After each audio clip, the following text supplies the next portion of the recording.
S'il y avait une chose que je voudrais voir apparaître en 2025, c'est la chose politiquement la plus incorrecte à dire, c'est un gouvernement mondial qui puisse imposer un contrôle des naissances réel, efficace, et un contrôle de la pollution réel, efficace. Et la solution est évidemment, utopiquement, et nous la partageons tous, une démocratie mondiale, un gouvernement mondial qui aurait les moyens de financer ses infrastructures. Aux États-Unis, à l'Europe, à l'ensemble des pays de la planète, de se doter d'une gouvernance mondiale dont nous voyons aujourd'hui qu'elle est essentielle pour résoudre les grands problèmes d'environnement. Et Barack Obama est engagé sur ces questions d'environnement. Il veut signer le protocole de Kyoto. Ouais. Eh bien, nous avons besoin de cette gouvernance mondiale. Alors jamais la nécessité d'un nouvel ordre international n'a paru aussi nécessaire autour de trois principes que nous portons depuis des années.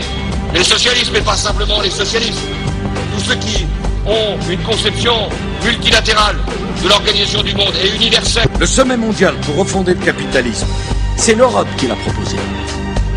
Le nouvel ordre mondial, c'est autour des propositions de l'Europe qu'il se construira. When we are successful, we will be.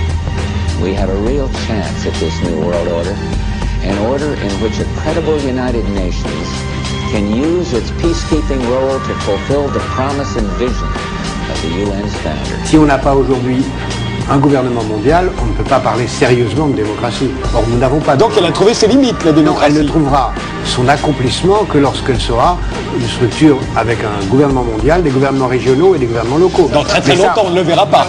Je n'en sais rien, mais le gouvernement mondial, il est là. 2009 peut être l'année de naissance d'un nouveau capitalisme, d'un nouvel ordre mondial.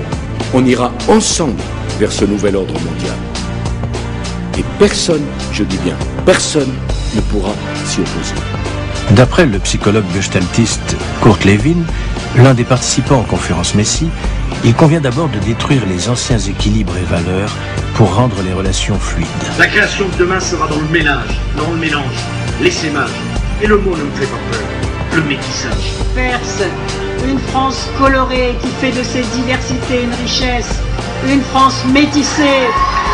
Pour éradiquer à jamais le fascisme et l'antisémitisme, il apparaît nécessaire de changer la nature de l'homme et son modèle culturel, afin que cette matrice autoritaire disparaisse définitivement. D'ailleurs, c'est la consanguinité qui a toujours provoqué la fin des civilisations et des sociétés.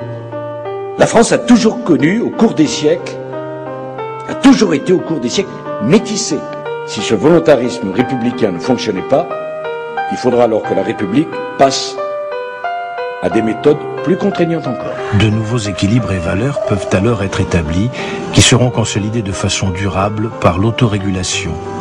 La rééducation devient de l'auto-rééducation.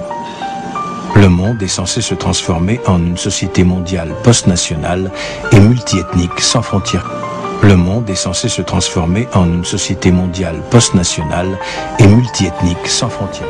Et il faut que tu saches que malheureusement, si tu veux découvrir ce qu'est la matrice, tu devras l'explorer toi-même.